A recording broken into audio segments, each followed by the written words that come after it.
El título del libro Levítico en la Biblia se debe a la versión Vulgata Latina, que es una versión de la Biblia antigua, que quiere decir asuntos de los levitas, ¿sí? Pero el título original del tercer libro de la Biblia es tomada de la primera palabra en el hebreo que fue escrito este libro, y esa primera palabra en hebreo significa "y él llamó". Y ese es el título que le he puesto al mensaje en esta mañana: y él llamó. Él está llamando en este libro no solo a los levitas a hacer su tarea y a los sacerdotes, sino Él está llamando al pueblo de Dios y a su iglesia hoy en día para que nosotros podamos hacer las cosas que Él anhela. Y en este libro hay varios llamados de Él, pero yo quiero enfocarme en tres en particular. El primer llamado que vamos a hablar es el llamado a una vida santa, una vida pura. El segundo llamado es el llamado a vivir una vida obediente a sus mandamientos. Y el tercer llamado para amar al prójimo. Vayamos a Levítico 19, mire el versículo 1 de Levítico 19 lo que dice. Y el Señor también le dijo a Moisés: da las siguientes instrucciones a toda la comunidad de Israel. Sé santo, porque yo, el Señor tu Dios, soy santo. ¿Podemos repetir esta última frase? Sé santo, porque yo, el Señor tu Dios, soy santo. Ese primer llamado es un llamado a la santidad. De hecho, aquí en este libro de Levítico la palabra santo aparece 80 veces. Imagínense, 80 veces se repite esta palabra santo. ¿Y qué significa la palabra santo? Aquí significa una persona separada o consagrada a Dios. ¿Cuántos santos hay aquí? La mitad nomás. Bueno, yo sé que para algunos se hace difícil, ¿no? Dice: es que, pastor, no me gusta que me digan que soy santito. Digo, no santito, santo, ¿sí? Porque lo han dado hasta medio despectivo ese término. Una persona santa, bíblicamente hablando, no religiosamente hablando, es alguien que en un momento dado el Espíritu Santo vino a su vida porque creyó en Jesús y lo apartó, lo consagró para Él. Por eso somos santos. Un santo no es perfecto. Un santo no es el que nunca peca. Un santo es el que vive cada día consagrándose al Señor y que de vez en cuando peca. Amén. Mira al que está a su lado y dígale: tú eres santo. Dígale: tú eres santo. Tienes la pinta de santo también, ¿no es cierto? Amén. A veces pensamos que debemos ser casi perfectos para ser santos. No, somos santos porque el Espíritu Santo nos ha santificado. Me gustó una frase de un erudito bíblico que dijo así: Dios sacó a su pueblo de Egipto, pero ahora estaba sacando a Egipto del pueblo. Repito, Dios sacó a su pueblo de Egipto, pero ahora estaba sacando a Egipto del pueblo. La santidad, o vivir una vida en santidad, o ser santo, es simplemente entender que así como Dios le rescató al pueblo de Israel de la esclavitud de Egipto para introducirles a la tierra prometida, Dios en su misericordia nos rescató de la esclavitud del pecado, del odio, de la maldad, para introducirnos a una vida de santidad.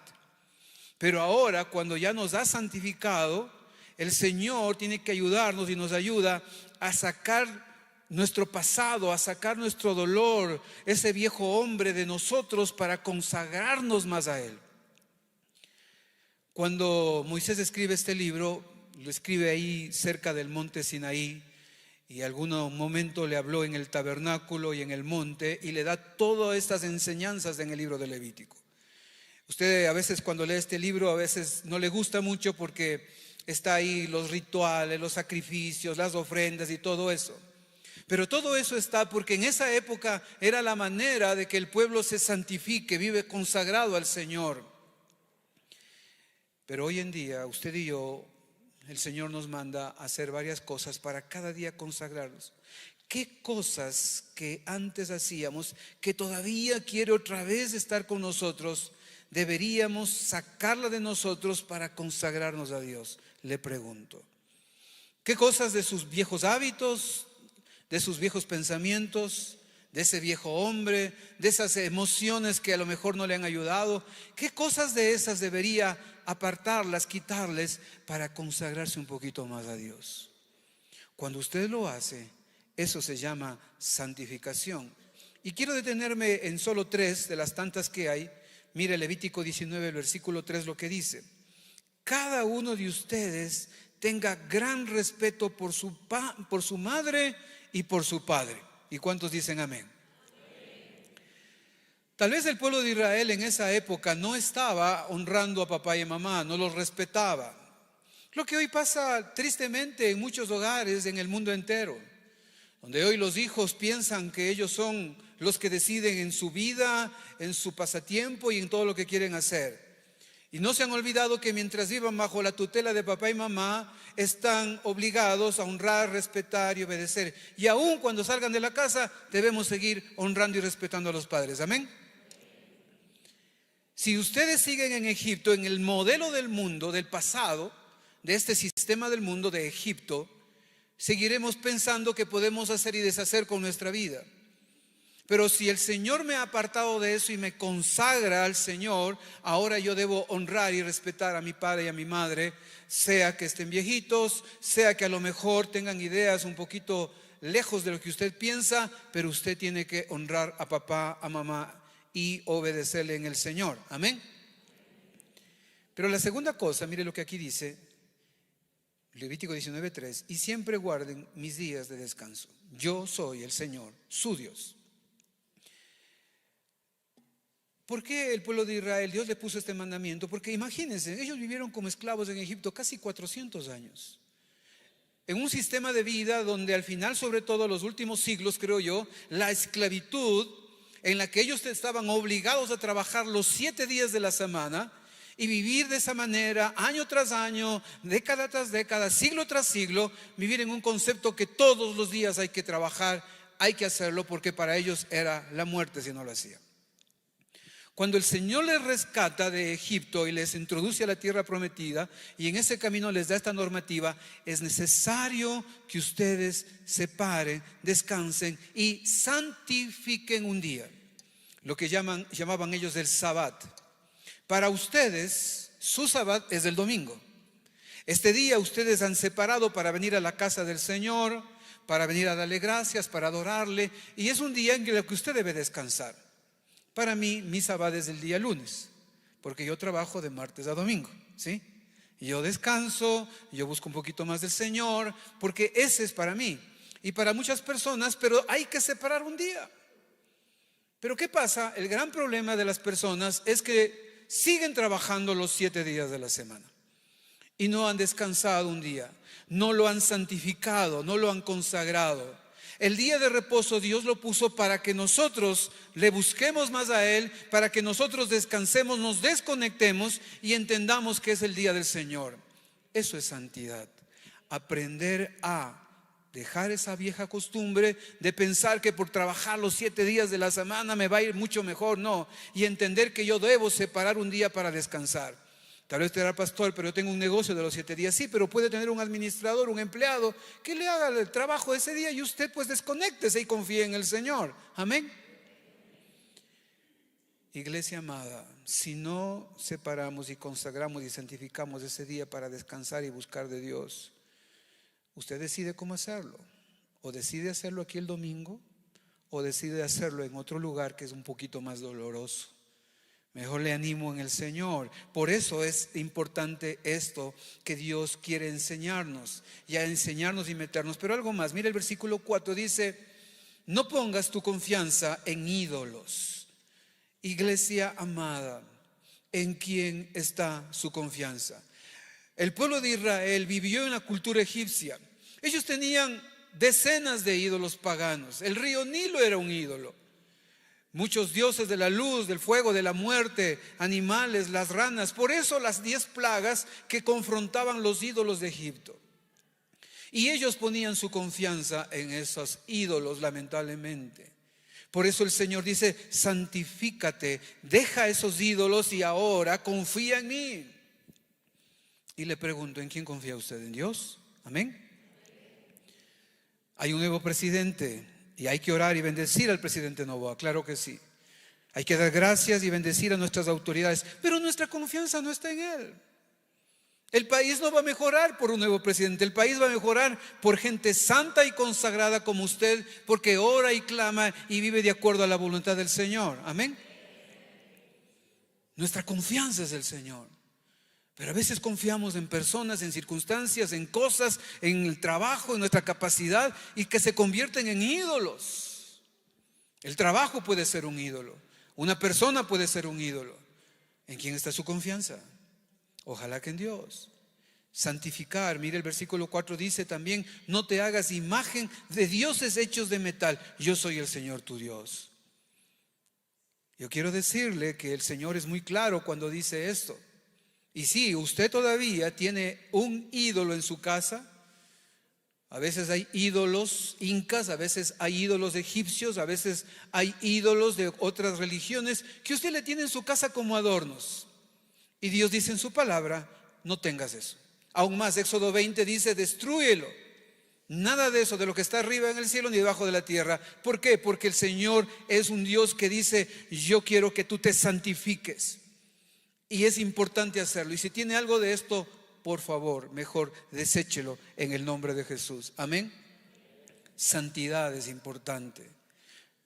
Primera de Pedro, mire el capítulo 1, versículo 15, que este libro de Pedro va muy conectado con Levítico. Dice Primera de Pedro 1:15: pero ahora sean santos cuando vengan a la iglesia. ¿Sí dice? Sean santos en todo lo que hagan, tal como Dios, quien los eligió, es santo. Pues las escrituras dicen: sean santos porque yo soy santo. Dios nos manda a ser santos no solo cuando estamos aquí en la iglesia, nos manda a ser santos en cada momento. Y la verdad, a mí me cuesta a veces ser un poquito santo cuando manejo, ¿no? Y le digo: Señor, ayuda. Porque nos cuesta hacer las cosas como a Dios le agrada. En algunas áreas de la vida, a lo mejor a usted le cuesta hacer algo que no es tan fácil, dejar esos malos hábitos y realmente hacer lo que el Señor quiere que se haga. Pero es importante y necesario que nosotros hagamos lo que la Biblia pide.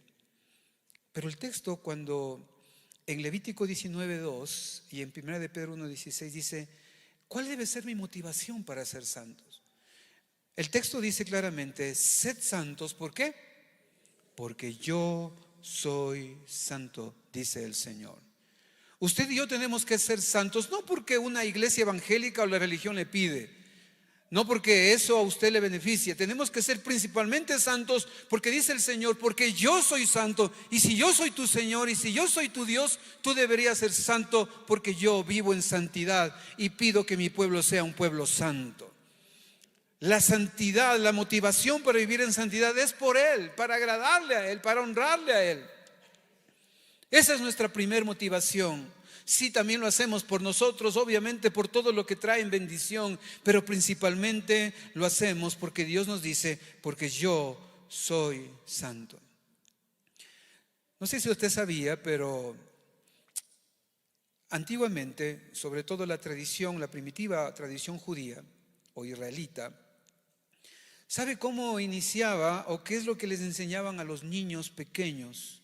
Antes de enseñarle cualquier cosa, ¿sabe cuál es el libro de lectura, de enseñanza a un niño en esa época en particular? ¿Sabe cuál era? El libro de Levítico. Levítico, ¿no? ¿Por qué no le enseñaron Génesis, digo yo? Un poquito más bonito las historias. Pero el pueblo de Dios, antiguamente, para enseñarles a leer y a escribir, para enseñarles de la vida, ellos cogían el libro de Levítico y les enseñaban las normativas, los principios, los valores, la conducta. ¿Por qué? Porque decían ellos: si los niños crecen con esta enseñanza, esos niños entenderán de la santidad, de vivir en la presencia del Señor, de agradar al Señor, de hacer las cosas correctamente, de obedecer al Señor, de amar al prójimo, que es el valor importante de este libro de Levítico. Por 125 ocasiones el libro de Levítico llama obviamente al pueblo a purificarse, y hay dos frases que son claves: porque yo soy Jehová y porque yo soy santo. 50 veces se repite aquí. Este es un libro donde está cargada de santidad. Y ese es el llamado de Dios para usted y para mí, a hacerlo porque Dios es santo. Amén. ¿Cuántos ya han adornado la casa de Navidad? ¿Algunos ya han adornado? Qué bien por ustedes. Vamos a intentar hacerlo en nuestra casa también. Pero hay un pasaje en el Salmo 93, y quiero que lea el versículo 1, Salmo 93, 1. Si podemos poner en la Nueva Versión Internacional este salmo, por favor. Mire lo que dice en esta versión: dignos de confianza son, Señor, tus mandatos, la santidad es para siempre. ¿Qué dice en esta versión? El adorno de tu casa. Es lindo ver una casa adornada y con luces, a mí la verdad me gusta. Pero la mejor manera de adornar la casa es cuando nosotros, usted y yo, vivimos en santidad. Es el mejor adorno de la casa. Amén. Por eso usted adorna este templo que es la casa del Señor, porque usted es lo que ilumina la santidad y la gloria. Siempre conviene la casa, es un adorno especial del hogar. El llamado de Dios para su pueblo y para la iglesia siempre será la santidad, iglesia amada. Es parte de nuestra visión. La visión de la iglesia Alianza Norte es ser una iglesia santa. Nosotros no hemos buscado ser una iglesia grande, sino ser una iglesia santa, una iglesia llena del Espíritu Santo. Una iglesia que lea la palabra, que le obedezca, una iglesia llena de la palabra y del Espíritu Santo. Una iglesia que hace discípulos de Cristo y va a las naciones para hacer luz. Esa es nuestra visión como iglesia, porque está en la palabra del Señor. Pero el segundo llamado es el llamado a la obediencia. En Levítico 26, y ahí lo vamos a leer, pero detengámonos un poquito en 1 de Pedro capítulo 1 versículo 2. Mire lo que dice 1 de Pedro 1, 2. Dice: Dios Padre los conocía y los eligió desde hace mucho tiempo, y su Espíritu los ha hecho, ¿qué dice? Santos. ¿Quién le ha hecho santos? El Espíritu Santo. Como resultado, ustedes lo obedecieron y fueron limpiados por la sangre de Jesucristo. El primer llamado es la santidad, pero para el segundo llamado es la obediencia. ¿Por qué? Porque si el Señor me aparta para Él y yo debo vivir en santidad, la clave está en la obediencia. La obediencia es el resultado de realmente vivir en santidad. Si soy santo, voy a obedecer. ¿Por qué a la gente le cuesta obedecer? Porque no hay santidad, porque no hay consagración a Dios. Mientras más cerca de Dios esté y más junto a Él, se me hace más fácil obedecerle en lo que debo obedecer al Señor.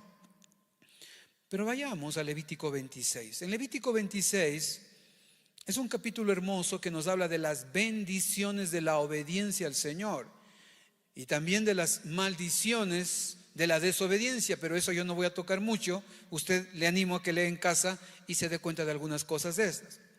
Levítico 26:1, mire lo que dice: no se hagan ídolos, ni levanten en sus tierras imágenes talladas, ni columnas sagradas, ni piedras esculpidas, para rendirles culto. Yo soy el Señor su Dios. Deben guardar mis días de descanso y mostrar reverencia por mi santuario. Yo soy el Señor.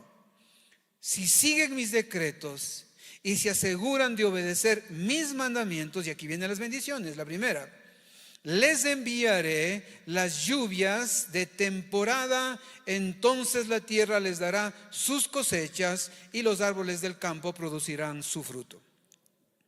Si usted y yo estamos obedeciendo en lo que el Señor nos pide que hagamos, la lluvia llegará a la tierra. Cuando hay sequías, yo sé que estamos en un problema de problema climático, pero cuando hay sequías es porque también está faltando obediencia en ese pueblo y en esa nación. Cuando hay sequías en nuestra vida personal, es probable que a lo mejor hay algo que no estamos obedeciendo al Señor como deberíamos hacerlo. Cuando no hay el fruto y la cosecha, significa que algo está haciendo falta en nuestra vida. Obediencia. Versículo 5.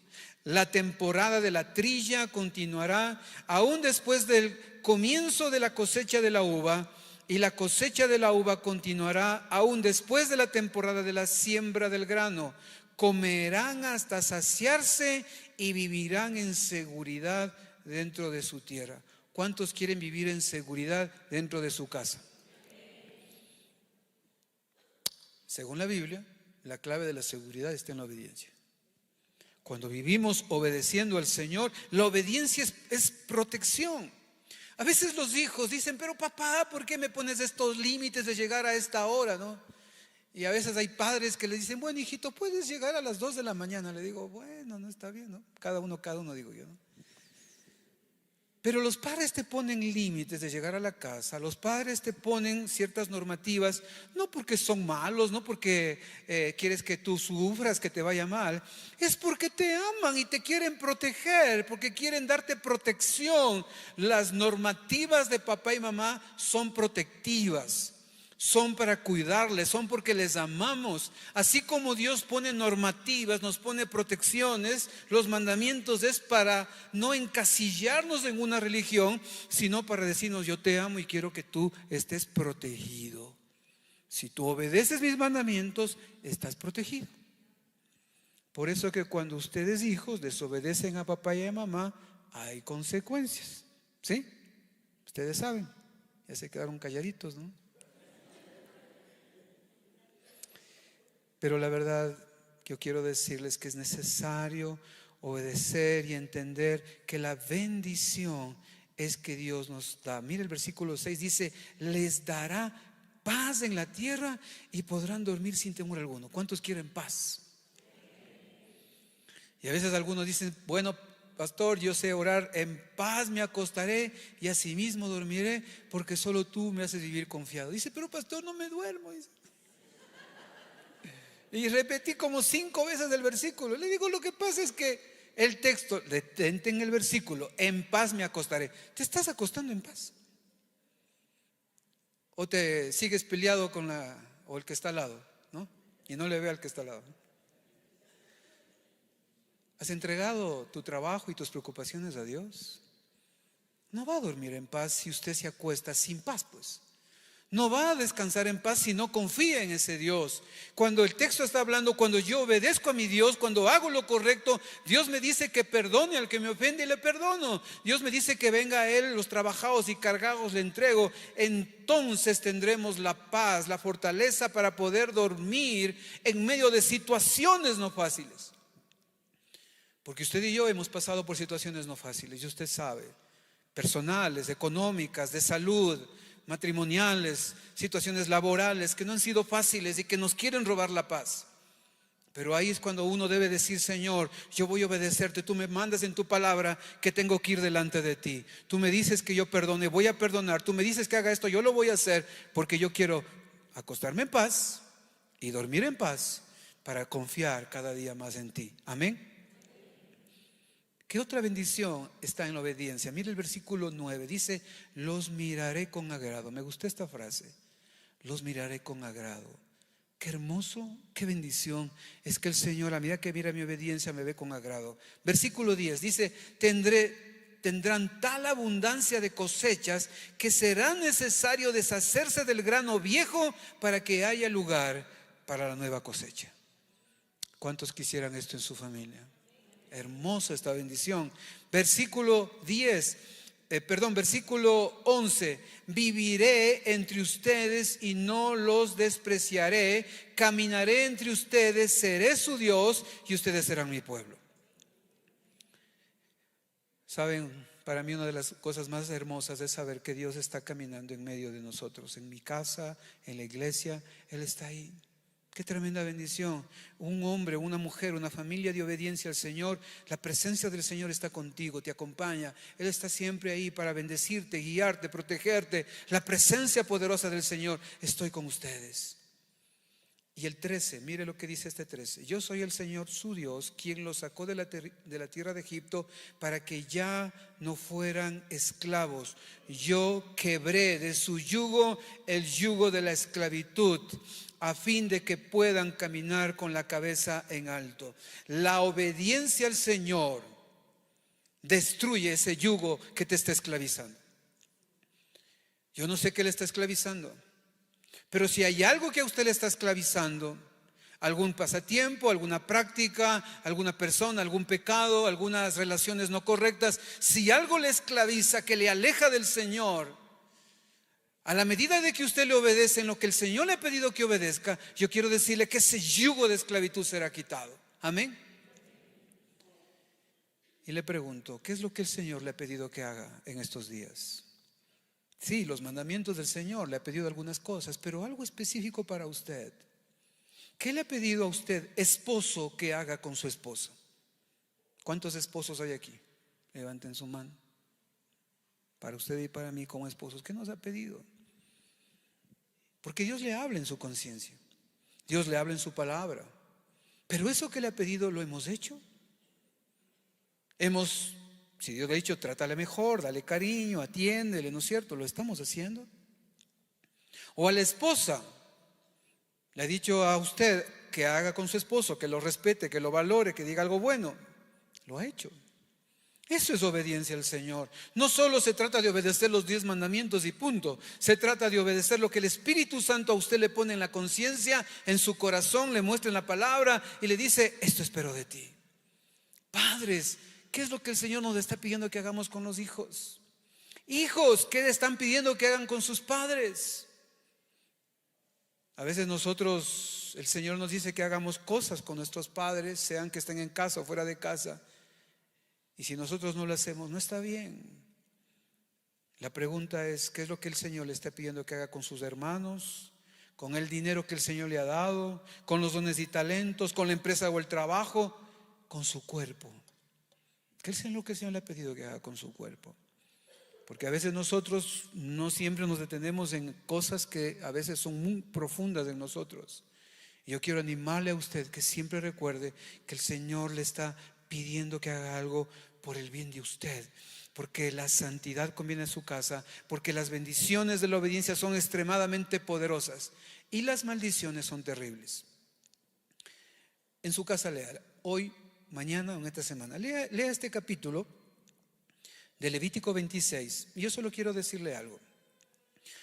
Cuando Moisés escribe esto, más o menos desde el 1448 antes de Cristo, más o menos en el año 700 y el año 600 antes de Cristo, el pueblo asirio y el pueblo babilónico lleva cautivo al pueblo de Israel por no haber hecho esto.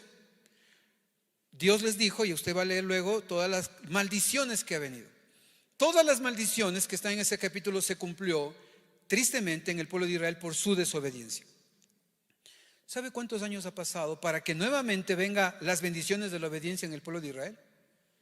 Desde 1948 que Israel se hizo nación y comenzado esa nación a crecer, y hoy es una de las naciones más poderosas económicamente, tecnológicamente y todo lo que usted conoce de Israel, las bendiciones. Pero el pueblo de Israel, ¿sabe cuántos años pasó? Más o menos 2500 años viviendo con las consecuencias de la desobediencia. Porque desde que fueron llevados cautivos, nunca más Israel pudo tener su pueblo como una nación controlada por ellos y hacer todo lo que involucraba hacerlo. Más de 2500 años. Lo bueno es que eso no va a pasar con usted y conmigo, tranquilos. Porque nosotros somos una iglesia obediente, amén. Una iglesia que estamos dispuestos a obedecer su palabra.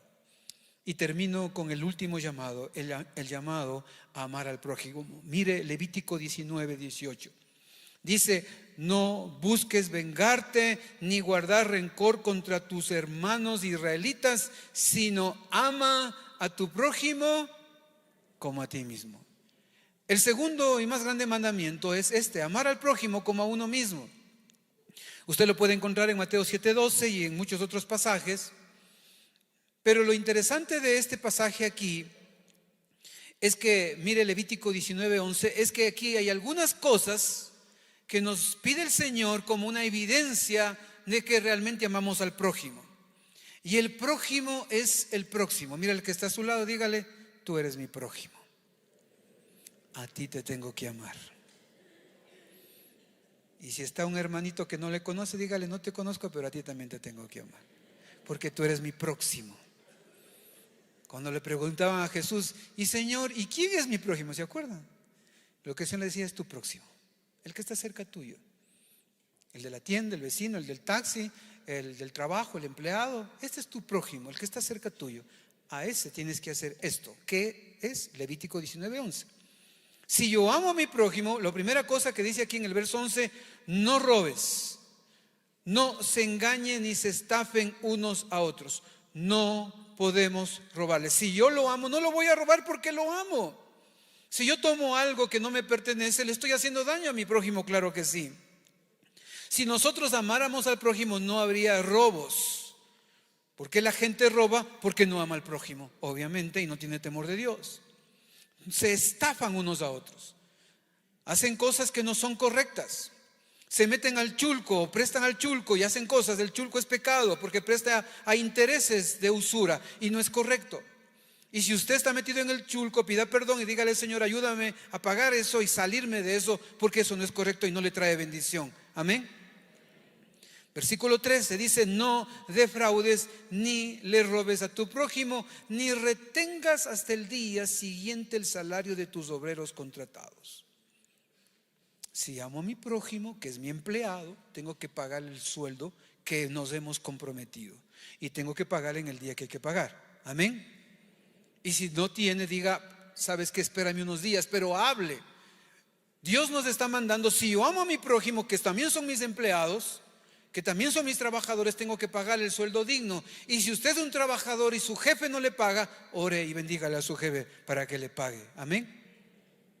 ¿Qué más? Mire versículo 14: no insultes al sordo ni hagas tropezar al ciego, debes temer a Dios, yo soy el Señor. Lo que Dios dice: si amas a la persona con discapacidad o capacidades especiales, como un sordo o un ciego, pues obviamente no te puedes burlar, no le puedes hacer daño. Tienes que hacer algo bueno por esa persona. En esta iglesia tenemos ministerios que ayudan a gente con capacidades especiales. Y doy gracias a Dios por los voluntarios que están ahí para ayudar a esas personas. Y estamos para de alguna manera ser de bendición, porque amamos al prójimo. Pero si nosotros no estamos haciendo ni siquiera con los que más necesitan, no lo estamos haciendo. Versículo 15: no fuerces la justicia en asuntos legales al favorecer al pobre, ni al ser parcial con el rico y poderoso. Siempre juzga con imparcialidad a las personas. Iglesia amada, si amamos al prójimo, debemos ser justos. Debemos ser legales, debemos hacer las cosas honestamente, como Dios nos ha mandado a hacer. Ese es el amor al prójimo. Eso es lo que el Señor está esperando de nosotros. Versículo 16: no disemines chismes difamatorios entre tu pueblo. No disemines chismes difamatorios entre tu pueblo. Si usted ama a su prójimo, tiene que hablar bien de la persona. Y si tiene algo que usted no comparte, mire el versículo 17: no fomentes odio en tu corazón contra ninguno de tus parientes. Aclara los asuntos con la gente en forma directa, a fin de que no seas culpable de su pecado. Amén. Si usted tiene algo contra alguien, hable directamente. Usted puede acercarse, puede decirle: lo que dijiste, lo que hiciste me dolió, me afectó, me siento mal. Perdone y pida perdón. Seamos claros, seamos directos, con amor y respeto, con misericordia y verdad se corrige el pecado. Si usted sorprende a alguien en alguna falta, dice: tú que eres espiritual, anda y restáuralo, considerándote a ti mismo. Iglesia amada, a veces nosotros abrimos puertas a la murmuración y al chisme porque no las cerramos cuando hablamos. Si les he dicho a ustedes: si ustedes ven algo mal en mí, acérquese a mí, con libertad lo escucho, ¿no es cierto? Y si estoy mal, yo le voy a pedir perdón a usted. Y si yo veo algo mal en usted, lo voy a decir. De hecho, ya algunos les he dicho. Y algunos de ustedes también me lo han dicho. Y doy gracias por los hermanitos, ¿sí? Que es bueno que nos digan los pastores, porque no hay pastores perfectos tampoco. Pero hay que ser claros. Dice: pastor, pero ya hablé. Entonces, ¿qué dice la Biblia? Coge uno o dos testigos y con él vuelve a hablar, para que ojalá se arrepienta y haga lo correcto. Ese es el orden, es lo como el Señor nos ha mandado. Si yo amo a mi prójimo, le voy a decir las cosas con amor, pero con claridad y verdad, para ayudarle a que se corrija. Como a mí me gustaría que también lo hagan, que se acerquen y que me lo digan claramente. Iglesia amada, ese es el llamado del Señor. Tenemos que perdonar, no podemos fomentar el odio, tenemos que bendecir. Amar al prójimo es hacer lo mejor al prójimo. Es las cosas que a mí me gustarían que yo haga, yo tengo que hacerlas a los demás. En positivo tengo que hacerlo. Ese es el llamado de Dios. Es el segundo mayor grande mandamiento en la Biblia. Iglesia preciosa, ¿estoy realmente amando a mi prójimo? Mire el que está a su lado. Dígale, ¿te sientes amado por mí? ¿Sí? Y si le dice no, dígale, ¿qué puedo hacer por ti? Dígale, ¿qué puedo hacer por ti para sentirte amado por mí? ¿Qué puedo hacer por ti para que te sientas amado por mí? ¿Saben? Cuando hacemos esta pregunta y con sinceridad le decimos, ¿sabes qué? Puedes hacer esto. Ahí tiene otro aspecto de obediencia en lo que Dios le pide que usted haga. Este mundo necesita más gente como usted que la amen. Esta semana estaba sin vehículo y tuve que coger varios taxis. Y en varias oportunidades, cuando converso con los taxistas y les pregunto de su vida y procuro de alguna manera un poquito evangelizarles o hablarles algo del Señor, y a veces le he dado palabras en las que me ha permitido darle con amor. Y cuando yo pensaba en este pasaje de Levítico 19, el versículo 16, mire lo que dice en la segunda parte: no te quedes con los brazos cruzados cuando la vida de tu prójimo corre peligro. Si usted ve en peligro a sus hijos, usted inmediatamente como padre va y los salva, ¿no es cierto? Pero nuestro prójimo está en peligro, porque si se muere sin Dios se va al infierno. Y a veces perdemos esas oportunidades que Dios nos da para sembrarles la palabra, evangelizar. Yo sé que la obra es del Espíritu Santo, iglesia amada, pero si yo amo a mi prójimo, no me quedo con los brazos cruzados, porque sé que la vida de mi prójimo corre peligro. Si yo lo amo, voy a evangelizar. Si yo lo amo, voy a traerle bendición. Iglesia amada, estos tres llamados de Dios: una vida santa y consagrada del Señor; el segundo llamado, una vida obediente a sus mandamientos; y el tercero es un llamado a amar al prójimo. Si lo hacemos, las bendiciones que vemos aquí, el Señor va a abrir puertas en nuestras vidas. Amén. Cierren sus ojos, vamos a orar. Padre, Señor amado, te doy las gracias en esta mañana, Señor.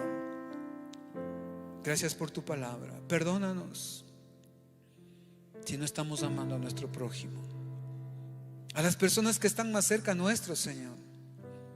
Si no somos capaces de decirle un te amo, un abrazo, de decir tal vez, puedes perdonarme, o pedirle perdón, o no hablar mal de tu pariente, de tu hermano, de poder hablar de frente y decirle que hay cosas que no compartes y ayudarle a que sea restaurado. Perdónanos, Señor, si no estamos amando a nuestro prójimo. Si cuando tenemos la oportunidad de salvarle del peligro de la muerte eterna, nos quedamos con los brazos cruzados. Perdónanos. Perdónanos, Señor, si siendo consciente de lo que tu palabra nos enseña claramente, tú nos has dicho que hay que obedecerte y no lo hemos hecho. Nos hablas a nuestra conciencia cada día lo que tenemos que hacer y obedecer, y no lo hacemos, Señor. Perdónanos. Perdona si los padres no instruyen y disciplinan a los hijos, y si los hijos no honran y respetan a sus padres, si la esposa no le respeta a su esposo y si el esposo no ama a su esposa. Perdónanos, Señor.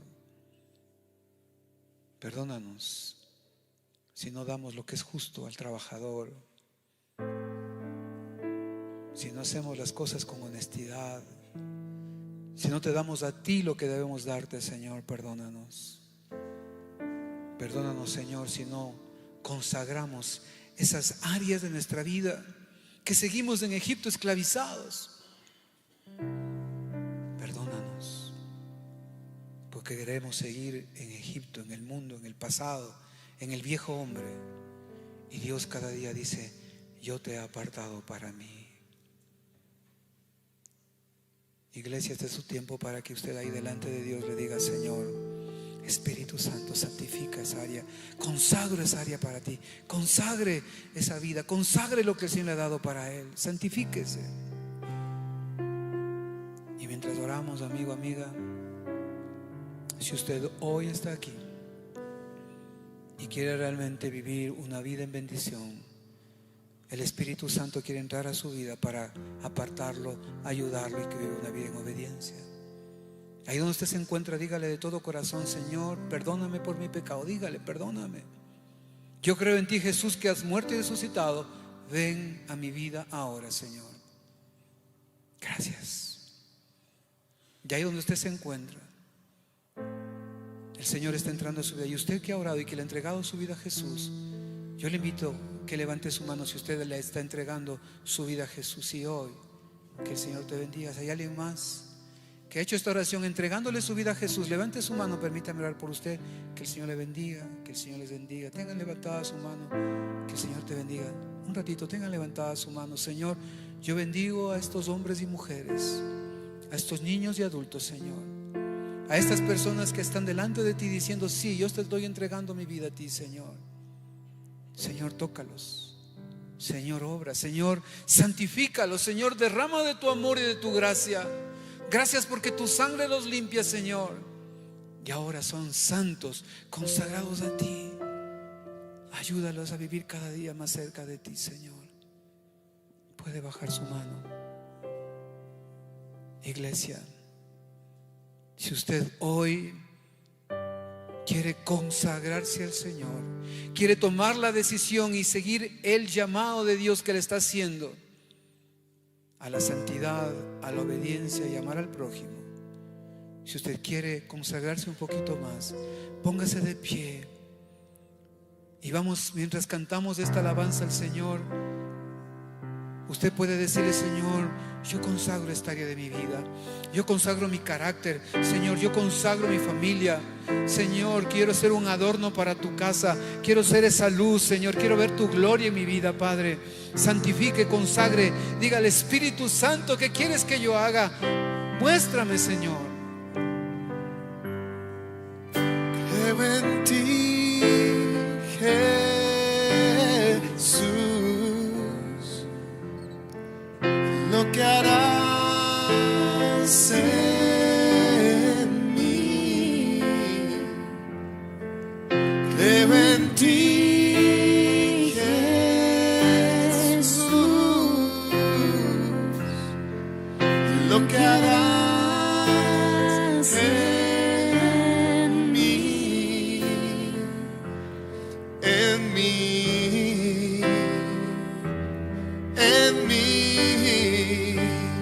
Recibe toda la gloria, recibe toda la honra, precioso Hijo de Dios. Recibe toda la gloria, recibe toda la honra, precioso Hijo de Dios.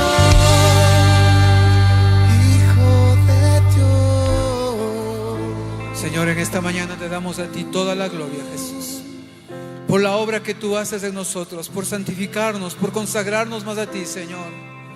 Gracias, Espíritu Santo, que eres tú el que nos guía a toda verdad. Muéstranos qué debemos hacer, Señor. Qué cosas debemos hacer en casa, fuera de casa, en el trabajo, en el vecindario, con la familia, en la iglesia.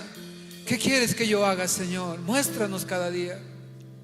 Estamos aquí delante de ti para traer de ti toda la gloria, Señor, todo el honor. Te necesitamos, Jesús. Que cada día nos llenes más de tu amor para amar a nuestro prójimo, Señor, a nuestro próximo. Este mundo necesita de gente que ame, ya no de gente que odie y que hable mal de las personas, que ame y bendiga, Señor. Ese es nuestro llamado como iglesia, a orar, bendecir a nuestras autoridades, bendecir a nuestro prójimo, a nuestro vecino, a nuestro hermano, bendecirles en el nombre de Jesús. Señor, gracias. Sella tu palabra en nuestra mente y corazón y ministranos cada día más, Señor. En Jesucristo oramos. Amén y amén. ¿Por qué no le damos un fuerte aplauso al Señor?